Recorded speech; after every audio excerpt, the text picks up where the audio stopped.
ധനത്തിന് ലക്ഷ്മി ദേവി, വിദ്യയ്ക്ക് സരസ്വതി ദേവി. ഓരോരുത്തർക്കും ഓരോ കൺട്രോളേഴ്സ് ഉണ്ട്. ബ്രഹ്മസംഹിതയിലെ ഏതെങ്കിലും ഒരു ശ്ലോകം ഓർമ്മയുണ്ടോ? ഈശ്വര പരമ കൃഷ്ണ സച്ചിദാനന്ദ വിഗ്രഹ അനാദിരാദി ഗോവിന്ദ സർവകാരണ കാരണം. ഈശ്വര പരമ കൃഷ്ണ സച്ചിദാനന്ദ വിഗ്രഹ അനാദിരാദിർ ഗോവിന്ദ സർവകാരണ കാരണം. ഈശ്വര പരമ, പരമമായ ഈശ്വരൻ ആരാണ്? ഈശ്വര പരമ കൃഷ്ണ, കൃഷ്ണനാണ് പരമമായ ഈശ്വരൻ. ഈശ്വരൻ എന്ന വാക്ക്, സംസ്കൃത വാക്കിന്റെ അർത്ഥം എന്താ? സുപ്രീം പവർ, കൺട്രോളർ, നിയന്താവ്, നിയന്താവ്. അപ്പോ എല്ലാത്തിനും ഓരോ നിയന്താവുണ്ട്. ഇപ്പൊ അഗ്നിക്ക് ഒരാളെ ആക്കിയിട്ടുണ്ട്, അഗ്നിദേവൻ. കാറ്റിന് ഒരാളുണ്ട്, എല്ലാം ഉണ്ട്. പക്ഷെ ഇവരുടെ എല്ലാം ഏറ്റവും വലിയ നിയന്താവ്, the supreme controller is lord Krishna. അപ്പോ ഈശ്വര പരമ, പരമമായ ഈശ്വരൻ, പരമ സുപ്രീം കൺട്രോളർ ആരാണ്? കൃഷ്ണ. ഈശ്വര പരമ കൃഷ്ണ. പറയൂ. ഈശ്വര പരമ കൃഷ്ണ, ഈശ്വര പരമ കൃഷ്ണ, ഈശ്വര പരമ കൃഷ്ണ. സച്ചിദാനന്ദ വിഗ്രഹ, സച്ചിദാനന്ദ വിഗ്രഹ. വിഗ്രഹം എന്ന് പറഞ്ഞാൽ എന്താ? മൂർത്തി എന്നൊക്കെ നമ്മൾ പറയില്ലേ. അപ്പൊ സത് ചിത്ത് ആനന്ദം. സത് എന്ന് വെച്ചാൽ എല്ലാ കാലത്തുമുള്ള, എറ്റേണൽ. ചിത്ത് എന്ന് പറഞ്ഞു കഴിഞ്ഞാൽ എന്താ? ചിത്ത് എന്ന് പറഞ്ഞു കഴിഞ്ഞാൽ അജ്ഞാനം, മനസ്സിലാണല്ലോ ജ്ഞാനം ഉള്ളത്. ഭഗവാൻ സത്ത് ചിത്ത്. ചിത്ത് എന്ന് പറഞ്ഞാൽ നോളജ്, ജ്ഞാനം. ആനന്ദം എന്ന് വെച്ചാൽ ബ്ലിസ്, ആ ഒരു ആനന്ദം. ഇതിന്റെ എല്ലാ മൂർത്തി ഭാവമാണ് ഭഗവാൻ. സത്ത് ചിത്തിന്റെയും ആനന്ദത്തിന്റെയും മൂർത്തിഭാവം. സച്ചിദാനന്ദ വിഗ്രഹ. പറയൂ.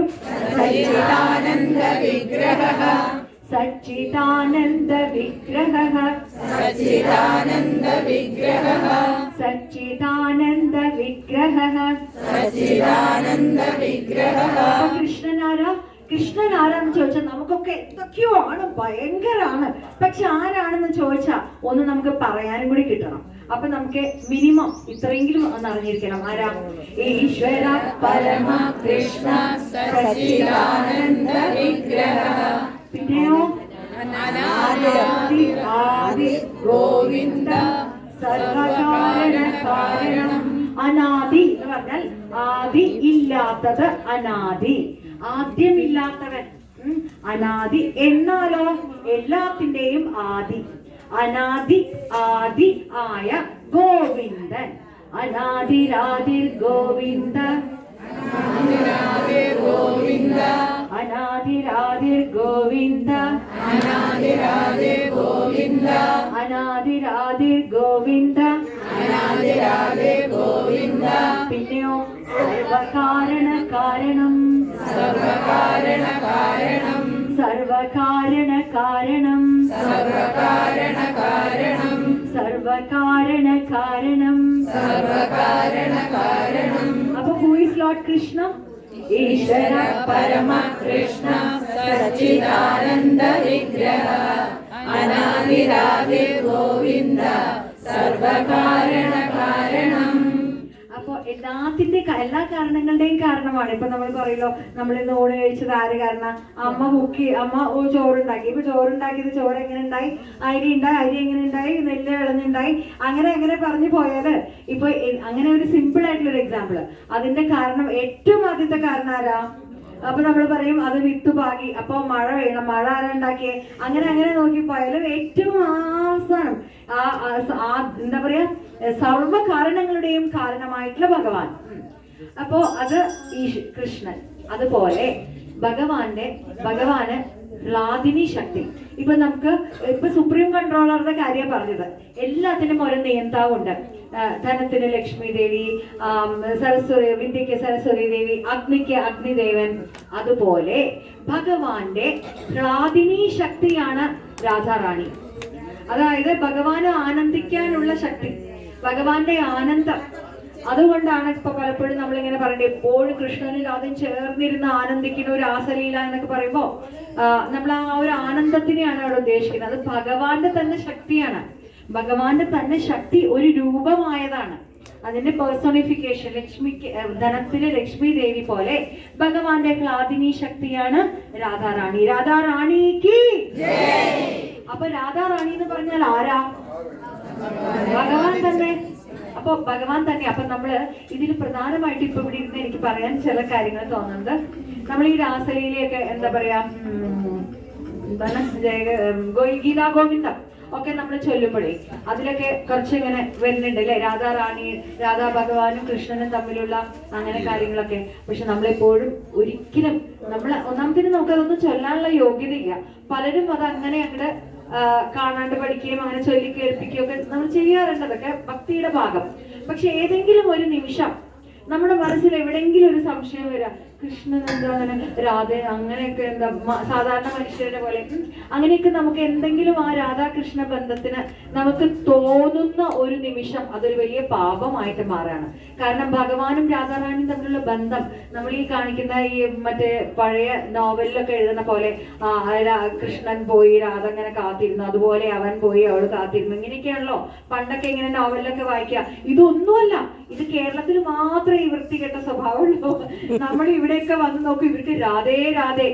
ഭഗവാന്റെ ശക്തിയാണ് രാധാറാണി എന്ന് വെച്ചാലോ ഭഗവാനേക്കാൾ ഉയർന്നതാവുന്നുമില്ല.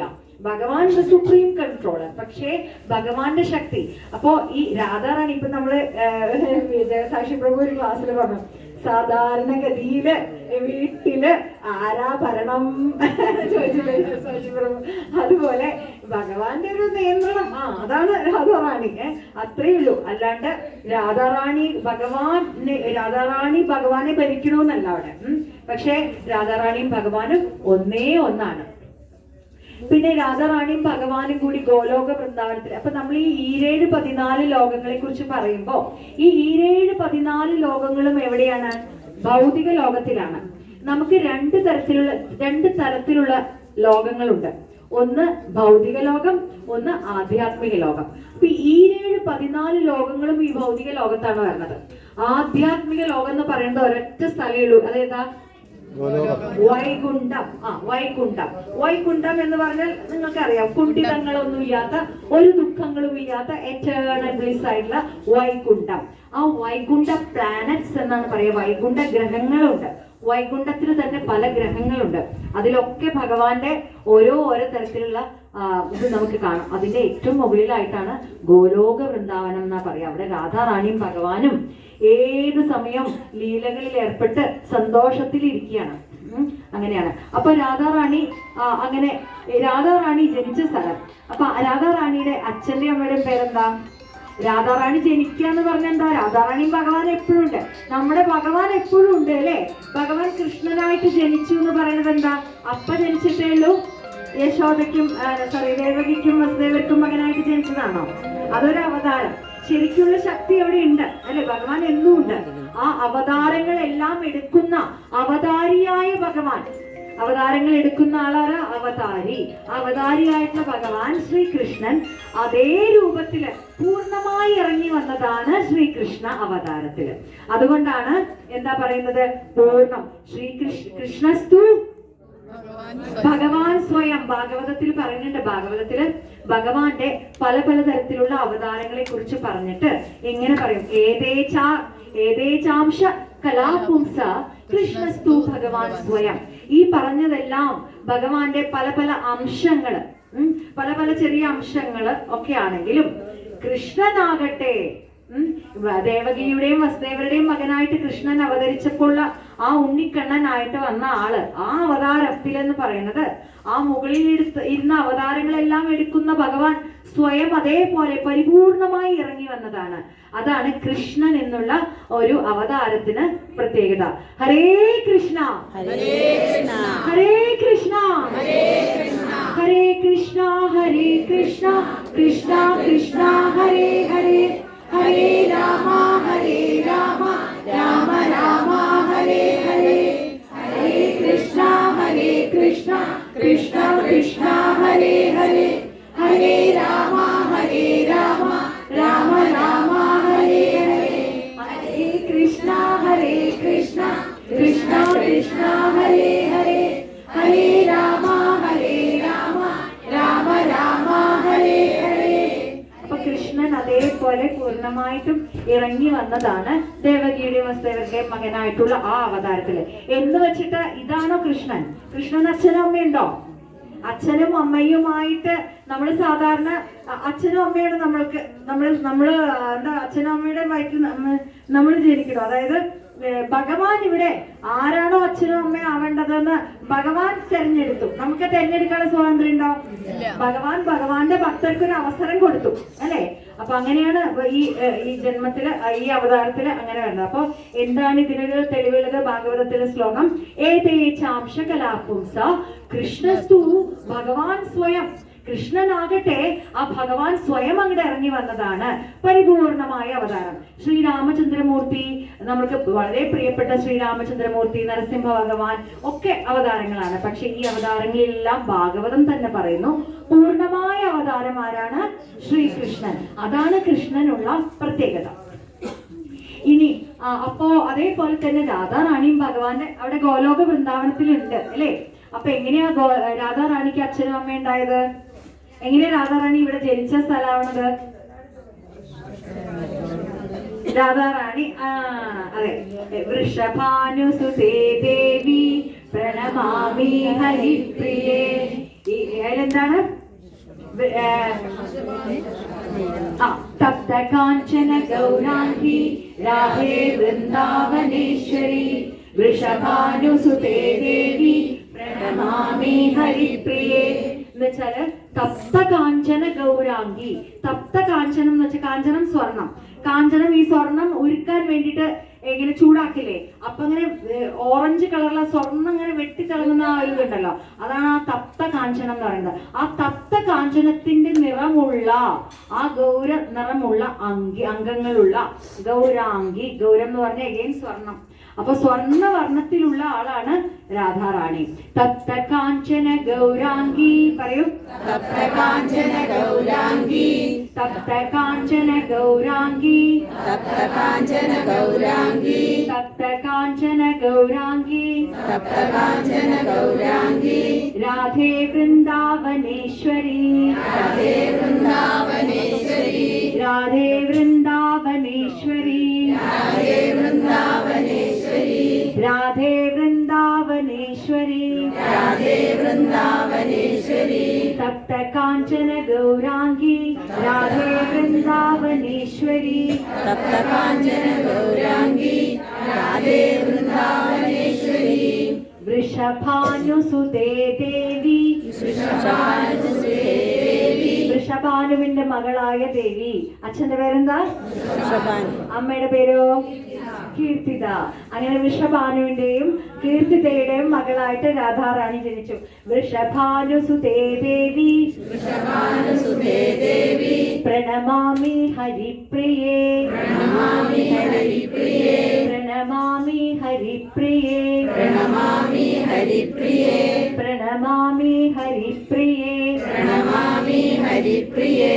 അപ്പോ എന്താണ് ആദ്യം മുതലൊന്നും കൂടി ചൊല്ലാം? ആർക്കാ ഓർമ്മയിൽ? ആർക്കാ ചൊല്ലാൻ പറ്റാ? തപ്ത കാഞ്ചന ഗൗരാംഗി രാധേ വൃന്ദാവനേശ്വരി വൃഷഭാനുസുതേ ദേവി പ്രണമാമി ഹരിപ്രിയേ. ശരി. അപ്പൊ വൃഷഭാനുവിന്റെയും കീർത്തിതയുടെയും മകള്. അപ്പൊ ബയോളജിക്കൽ ഡോക്ടർ ആണോ? അങ്ങനെ തന്നെ അച്ഛനും അമ്മയ്ക്കും ഉണ്ടായതാണോ? അല്ല. ഇവിടെ അടുത്ത് ഒരു പുഴയില് ഒരു താമര.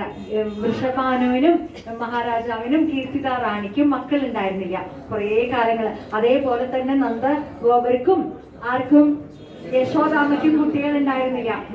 അപ്പോ രണ്ടുപേരും ഒരു കാലത്ത് ഈ റാവലിൽ താമസിച്ചിട്ടുണ്ട്.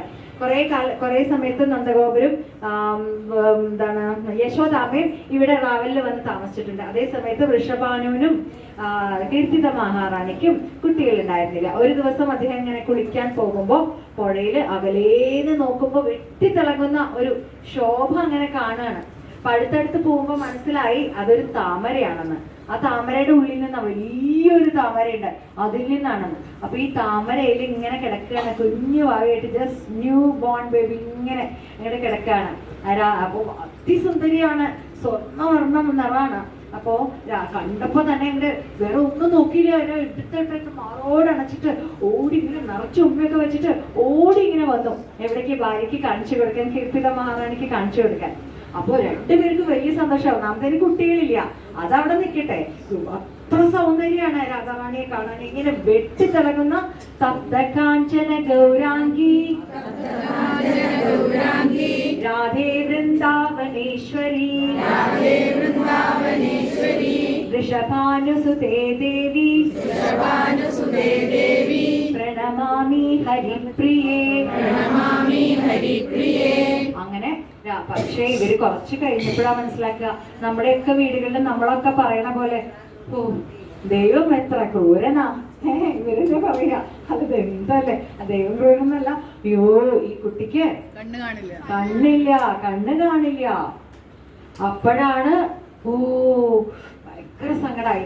അങ്ങനെ എന്ത് ചെയ്യാം, എന്നാലും ആ കുട്ടിയുടെ ഒരു സന്തോഷത്തിൽ അങ്ങനെ അങ്ങനെ അവർ ജീവിച്ചു പോന്നു. അതേ സമയത്ത് നന്ദഗോപർക്ക് അവിടെ ദേവകി വാസുദേവരുടെയും കുട്ടി ഉണ്ടായിട്ട് നന്ദഗോപരുടെ അടുത്ത് ഗോകുലത്തിൽ കൊണ്ടുവന്ന് വെച്ചുവല്ലോ. അപ്പൊ നന്ദഗോപരും യശോദാമയും ഉണ്ണിക്കണ്ണനെയും കൂടിയിട്ട്, എങ്ങനെയാ ഉണ്ണിക്കണ്ണൻ ക്രോയിങ് ബേബിയാണ്, മുട്ടിലിഴയുന്ന കുട്ടിയാണ്. അപ്പൊ അങ്ങനെ വരികയാണ്. അങ്ങനെ ഇവിടെ വന്ന സമയത്ത് രാധാറാണിയുടെ 1-ാം പിറന്നാളാണെന്ന് ചില ഇതിലിങ്ങനെ പറയുന്നുണ്ട്. ഒന്നാം പിറന്നാള് ദിവസം ഇവരെയൊക്കെ ക്ഷണിച്ചിരുന്നു. അപ്പോ ഇവരും വന്നു. ആര്? ഉണ്ണിക്കണ്ണനും പിന്നെ നന്ദഗോപരും യശോദാമയും ഒക്കെ വന്നു. എല്ലാവരും കുടുംബ വർത്താനൊക്കെ ഇങ്ങനെ പറഞ്ഞുകൊണ്ടിരിക്കുമ്പോ നമ്മുടെ ഉണ്ണിക്കണ്ണൻ കുറുമ്പൻ അങ്ങനെ മുട്ടിൽ അഴിഞ്ഞ് പോയിട്ട് രാധാറാണിയെ ഒരു തൊട്ടിലിൽ കിടത്തിരിക്കുക. രാധാറാണിക്ക് 1 വയസ്സ്, 1-ാം പിറന്നാള്. അപ്പോ ഇങ്ങനെ പോയിട്ട് അവിടെ ഇങ്ങനെ ഏങ്ങി പിടിച്ച് അതിന്റെ മുകളിലേക്കൊക്കെ കയറി ആ തൊട്ടിലിന്റെ മുകളിലേക്ക് ഇങ്ങനെ പിടിച്ചിങ്ങനെ ഇങ്ങനെ നോക്കുകയാണ് അതിനുള്ളിൽ കിടക്കുന്ന ഉണ്ണിവാവെ. അങ്ങനെ നേരെ കണ്ണ് മുന്നിലേക്ക് രാധാറാണിയുടെ മുഖത്തേക്ക് അങ്ങനെ വെച്ചിട്ട് ഒരൊറ്റടി കൊടുത്തു. കുട്ടികളടിക്കില്ലേ ഇങ്ങനെ ഇങ്ങനെ കാണിച്ചു. ആ ഓൺ ദ സ്പോട്ട് രാധാറാണി കണ്ണ് തുറന്നു. രാധേ രാധേ. രാധാറാണി പോരുമ്പോ പറഞ്ഞിട്ടുണ്ടല്ലേ, എന്താ പറഞ്ഞേ? ഞാൻ നേരത്തെ വേണമെങ്കിൽ പോവാം, പക്ഷേ ഞാൻ അവിടെ ചെന്നിട്ട് കാണണമെങ്കിൽ ആദ്യം നേരെ ഭഗവാനെ മാത്രമേ കാണുള്ളൂ. അപ്പൊ അതുപോലെ കണ്ണടച്ചിരിക്കുകയാണ്. ആ ഉണ്ണിക്കണ്ണനായിട്ട് ഭഗവാൻ വന്നപ്പോ അങ്ങനെ ഒരു അടി ഇങ്ങനെ വെറുതെ ഇങ്ങനെ തലയോടെ എന്ന് പറയില്ല, ഇങ്ങനെ അടിച്ചപ്പോഴാണ് രാധാറാണി കണ്ണ് തുറന്നത്. നേരെ ഭഗവാനെയാണ് കാണുന്നത്. അതുകൊണ്ടാണ് രാധാറാണി കണ്ണ് അടച്ചിട്ട് വന്നത്. അപ്പൊ പിന്നെ ഇവിടെ മുട്ടിലഴയുന്ന രാധാറാണിയെ കണ്ടോ? കണ്ടില്ലേ? തൊഴുതില്ലേ? നട അടച്ചു കേട്ടോ. ഇനി തുറക്കുണ്ടാവില്ല. തുറക്കും, പറഞ്ഞു അടച്ചു. ഇവിടെ കണ്ടില്ലേ? കണ്ടു. 11 മുട്ട. രാധേ രാധേ രാധേ ബർസാനെ വാലി രാധേ. രാധേ രാധേ രാധേ ബർസാനെ വാലി രാധേ. രാധേ രാധേ രാധേ ബർസാനെ വാലി രാധേ. രാധേ രാധേ രാധേ ബർസാനെ വാലി രാധേ. രാധേ രാധേ രാധേ ബർസാനെ വാലി രാധേ. രാധേ രാധേ രാധേ ബർസാനെ വാലി രാധേ. രാധേ രാധേ രാധേ ബർസാനെ വാലി രാധേ. രാധേ രാധേ രാധേ ബർസാനെ വാലി രാധേ. രാധേ രാധേ രാധേ ബർസാനെ വാലി രാധേ. രാധേ രാധേ രാധേ ബർസാനെ വാലി രാധേ. അപ്പൊ എന്താ ബർസാനെ വാലി എന്ന് വിളിക്കണത്? പിന്നെ ജീവിച്ചു. ഇപ്പൊ ഇവിടെ ജനിച്ചത് ഇവിടെ, വളർന്നത് അവിടെ. ഭഗവാൻ എവിടെയാ ജനിച്ചേ? മധുര കംസന്റെ ജയിലില്. അത് കഴിഞ്ഞിട്ട് കൊട്ടയിലെടുത്തിട്ട് എങ്ങോട്ട് കൊണ്ടുവന്നു? ഗോകുലത്തിലേക്ക് കൊണ്ടുവന്നു. അവിടെ എത്ര കാലം ഉണ്ടായിരുന്നു? എത്ര ദിവസം? 10. അതെ, 2 വയസ്സും മാസങ്ങൾ 8-9 മാസം വരെ അവിടെ നിന്നു. പിന്നെ എന്തുണ്ടായേ?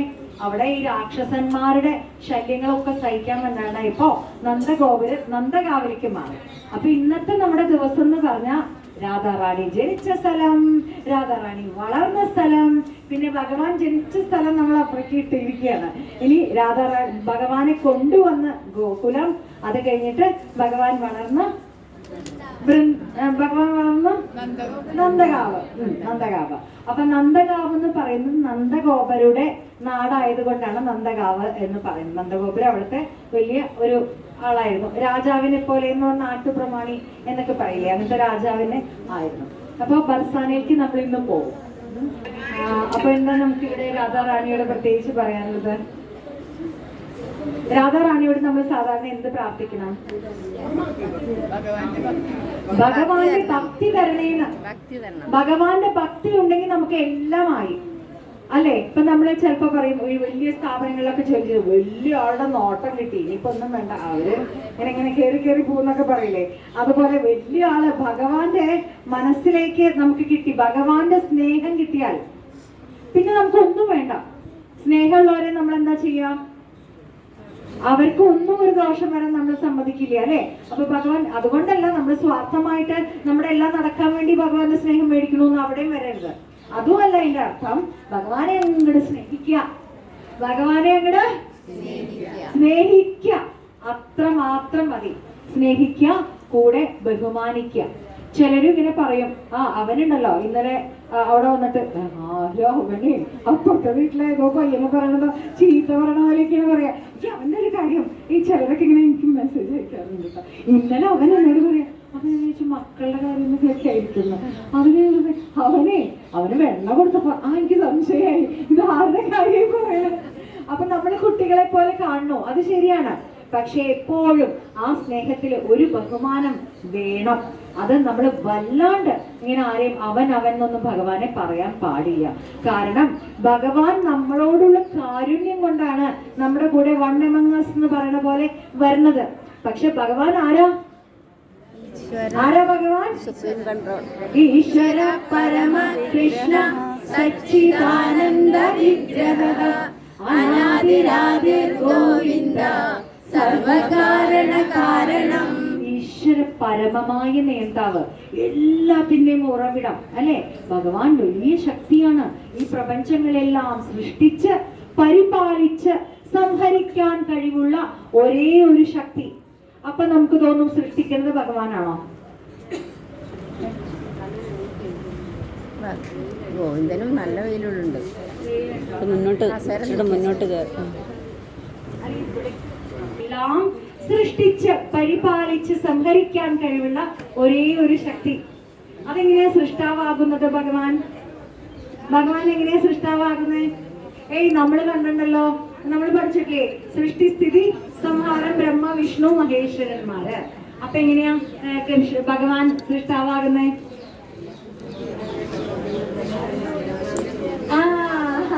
ഭഗവാൻ നമ്മള് പത്മനാഭസ്വാമി ക്ഷേത്രത്തിൽ പോയിട്ടില്ലേ, അവിടെ എന്താ അനന്ത ശയനത്തില് അനന്തന്റെ അവിടെ കിടന്നിട്ട് ഭഗവാന്റെ നാഭിയിലൂടെ ആരാ വരണേ? ബ്രഹ്മാവ്. താമരയില് ബ്രഹ്മാവ് ജനിച്ചു. ബ്രഹ്മാവ് തന്നെ ഉണ്ടായതും ഭഗവാനിൽ നിന്നാണ്. ബ്രഹ്മാവ് ഉണ്ടായിട്ട് ബ്രഹ്മാവ് ആരാ എന്താണെന്നൊന്നും അറിയുന്നില്ല അല്ലെ. അങ്ങനെ ബ്രഹ്മാവ് ചുറ്റും നോക്കിയപ്പോ ഒന്നും കാണുന്നില്ല, ആകെ ഇരുട്ട് ജലം മാത്രം. അങ്ങനെ ബ്രഹ്മാവ് കുറച്ച് ട്രൈ ചെയ്തു, എന്താ എവിടെയാന്നൊക്കെ ഒന്ന് കണ്ടുപിടിക്കാൻ, രക്ഷയില്ല. അപ്പൊ ബ്രഹ്മാവ് എന്താ കേട്ടത്? രണ്ട് അക്ഷരങ്ങൾ കേട്ടു, ത പ. ആ തപ എന്ന് കേട്ടപ്പോ ബ്രഹ്മാവ് തപ എന്ന് കേട്ടപ്പോ തപസ് ചെയ്യാനാണ് എന്ന് തോന്നി. ബ്രഹ്മാവ് അങ്ങനെ കാലകാലങ്ങളോളം തപസ് ചെയ്തു. അപ്പോഴാണ് അടുത്ത ഒരു കമ്മ്യൂണിക്കേഷൻ ബ്രഹ്മാവിന് കിട്ടണത്. എന്താണ് കിട്ടണേ? സൃഷ്ടി. അത് ഉണ്ട്, അതവിടെ നിൽക്കട്ടെ. സൃഷ്ടി ചെയ്തോളാൻ. അപ്പോ ബ്രഹ്മാവിനെ സൃഷ്ടിച്ചു, ഈ ബ്രഹ്മാണ്ടങ്ങളെല്ലാം സൃഷ്ടിച്ചു. കാരണം ഓരോ ബ്രഹ്മാണ്ടത്തിനും ഓരോ ബ്രഹ്മാവ്, ഒരു ബ്രഹ്മാണ്ടത്തിൽ ഒരു ബ്രഹ്മാവ്, അങ്ങനെ അഖിലാണ്ട കോടി ബ്രഹ്മാണ്ടങ്ങളുടെ നാഥൻ ഭഗവാൻ, ഓരോ ബ്രഹ്മാണ്ടത്തിന്റെയും നാഥനായ ബ്രഹ്മാവ്. അപ്പോഴാണ് ബ്രഹ്മാവിന്റെ ബ്രഹ്മസമോഹന ലീലയില് ബ്രഹ്മാവ് അങ്ങനെ വന്നിട്ട് ഇതിപ്പോ ഞാൻ മാത്രമേ ഉള്ളൂ ബ്രഹ്മാവ്, ഞാൻ ബ്രഹ്മാവ് വന്നിട്ടുണ്ട് എന്ന് പറയാൻ പറഞ്ഞു അല്ലെ ദ്വാരപാലകരോട് ഭഗവാന്റെ ലോകത്തിൽ വന്നപ്പോ. അപ്പോൾ ചോദിച്ചു ഏത് ബ്രഹ്മാവാ എന്ന് ചോദിച്ചു. അപ്പോഴാണ് ബ്രഹ്മാവ് തന്നെ ആകെ അമ്പരക്കണത്. ഏത് ഞാൻ വരുന്നത് ചതുർമുഖൻ ബ്രഹ്മാവ് അല്ലേ? ശരി. അപ്പോ അങ്ങനെ ഒരുപാട് ബ്രഹ്മാക്കൾ തന്നെയുണ്ട്. ഓരോ ബ്രഹ്മാണ്ടങ്ങൾക്കും ബ്രഹ്മാവുണ്ട്. അപ്പൊ ഇതെല്ലാം സൃഷ്ടിച്ച ഭഗവാൻ ഓരോ ബ്രഹ്മാണ്ടത്തിലും ഉൾപ്പൂകി അവിടെ വന്നിട്ട് ഭഗവാൻ അനന്തശയനത്തില് പിന്നെയും അങ്ങനെ അതിൽ നിന്ന് വേറെ ബ്രഹ്മാവാണ്. ഈ ബ്രഹ്മാവിനെ ഈ അനന്ത കോടി ബ്രഹ്മാണ്ടങ്ങളെല്ലാം സൃഷ്ടിച്ചിട്ട് ബ്രഹ്മാവിനെയും സൃഷ്ടിച്ച് തുടർന്നുള്ള സൃഷ്ടി നടത്താൻ ബ്രഹ്മാവിനെ ഏൽപ്പിക്കുന്നതാണ് ഭഗവാൻ. അപ്പൊ നമ്മുടെ ഒരു പ്രോബ്ലം എന്താന്ന് വെച്ചാൽ നമ്മള് കുറച്ച് കേൾക്കാം, അതിന്റെ പിന്നും തലയൊന്നും നമുക്കറിയില്ല. അങ്ങനെ ഭാഗവതം മുഴുവൻ പഠിക്കുമ്പോൾ നമുക്കത് മനസ്സിലാവും. അങ്ങനെ ബ്രഹ്മാവ് സൃഷ്ടി നടത്തുന്നു. ഇനി ശിവൻ ആരാ? സംഹാരത്തിന് വേണ്ടി ഭഗവാൻ തന്നെ. അതെങ്ങനെയാ? ഭഗവാൻ തന്നെ രൂപം മാറിയ പോലെ. എങ്ങനെയാണത് വരുന്നത്? ക്ഷീരം യഥാദതി വികാര വിശേഷ യോഗ. ആർക്കറിയാം? എനിക്ക് ശിഷ്യര് കൊള്ളില്ലെന്നോ ടീച്ചർ കൊള്ളില്ലായിരുന്നോ? ആർക്കും ഓർമ്മയില്ലേ? എവിടെ പറയും? എവിടെ അങ്ങോട്ട് വരിക, അങ്ങോട്ട് വരിക. ഒന്നും അറിയില്ലേ? രണ്ട് നെറ്റിയുടെ നടുവിൽ നിന്നായിട്ട് സദാശിവൻ വന്നു. പിന്നെ ആരാണ് ഈ ശിവൻ? ഒരു തരത്തില് ക്ഷീരം പാല് യഥാ എപ്രകാരമാണോ ദധി തൈര് ആകുന്നത്. ക്ഷീരം യഥാ ദധി വികാര വിശേഷ യോഗാ സഞ്ചായതേ നഹി തത് പൃഥകസ്തി ഹേതോഹോ.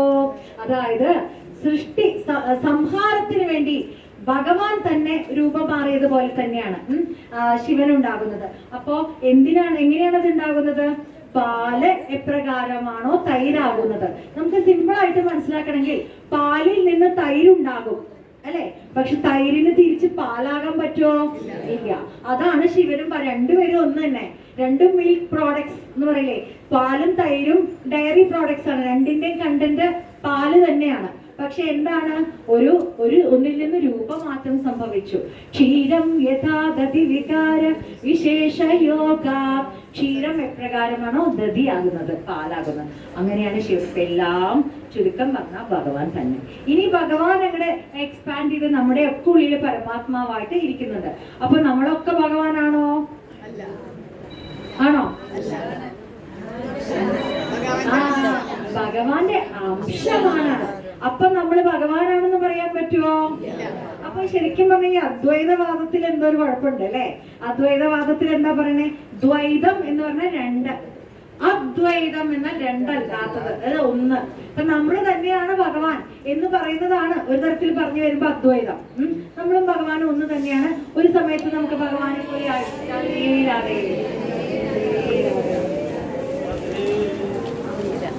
റാണിക്കുള്ള പുഷ്പം മാലയുണ്ട്, റോസ് മാല. പിന്നെ അല്ലാണ്ട് അത് തൊട്ടോളൂ കേട്ടോ.